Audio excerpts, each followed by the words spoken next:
जी हाँ दोस्तों, अगर आपने सुशील कुमार की बायोग्राफी सुन पढ़ या देख रखी है तो आपको पता होगा दोस्तों किस प्रकार से सुशील कुमार और सुशील कुमार की वाइफ के बीच शादी से पहले कोई भी बात नहीं होती थी।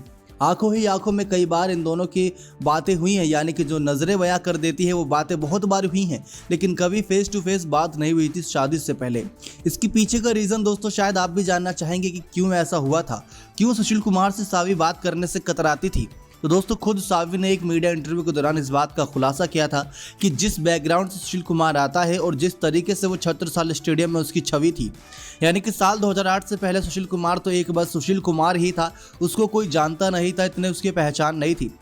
कई उसने नेशनल खेल जीत रखे थे, इंटरनेशनल लेवल पर भी कई पदक जीत रखे थे, लेकिन जो बात ओलंपिक के पदकों में होती है वो किसी और में नहीं। तो जैसे ही साल 2008 में सुशील कुमार ने ओलंपिक का खिताब जीता, उसके बाद दोस्तों इनका नाम होने लगा।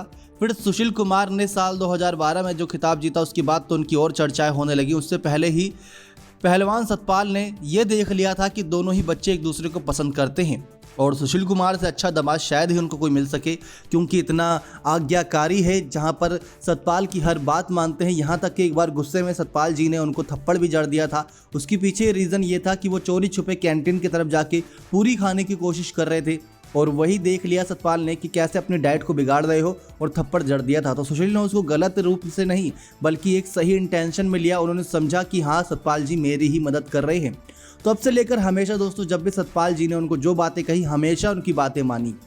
तो ऐसे में दोस्तों सावी ने ये बात का खुलासा कर दिया था कि तब उनका बैकग्राउंड बहुत लो लेवल का था। आप समझ लीजिए दोस्तों, होता क्या है, अक्सर प्यार में यही होता है, गरीबी अमीरी काफ़ी डिफरेंस डाल देती है, लेकिन हर प्यार में नहीं होता है, हर प्यार की कहानी में नहीं होता है। सुशील ने देखा सावी को बहुत बार था, क्योंकि वो भी एक बेसबॉल हैंडबॉल प्लेयर बताई जाती हैं, टेनिस प्लेयर, और कई सारे खेलों के लिए छत्रसाल स्टेडियम आया जाया करती थी सावी। तो उनकी बातें नहीं होती थी, लेकिन आंखों ही आंखों से बातें बहुत कुछ बयां होती थी। यही बातें पढ़ ली थी सतपाल ने और उसके बाद उन्होंने ये फैसला किया कि दोनों की शादी करा दी जाए। जब सुशील ने सावी को उस रात देखा अपनी दुल्हन के रूप में, तो इन्होंने पता लगा लिया कि कैसे अब यही हमारी संगनी बनेगी और उसके साथ बहुत अच्छी जोड़ी जमेगी। अब तक दोस्तों दोनों की केमिस्ट्री और बहुत अच्छी रही थी, लेकिन कहीं ना कहीं जेल जाने के बाद से सुशील कुमार और उनकी पत्नी के बीच काफ़ी ज़्यादा दूरियां आ चुकी हैं। फ़ोन पर बातचीत हो रही हो, लेकिन कोविड के चलते मिलने की इजाज़त नहीं है, जो जेल नियमों को कहा जाता है। नेक्स्ट 9 स्पोर्ट्स की रिपोर्ट।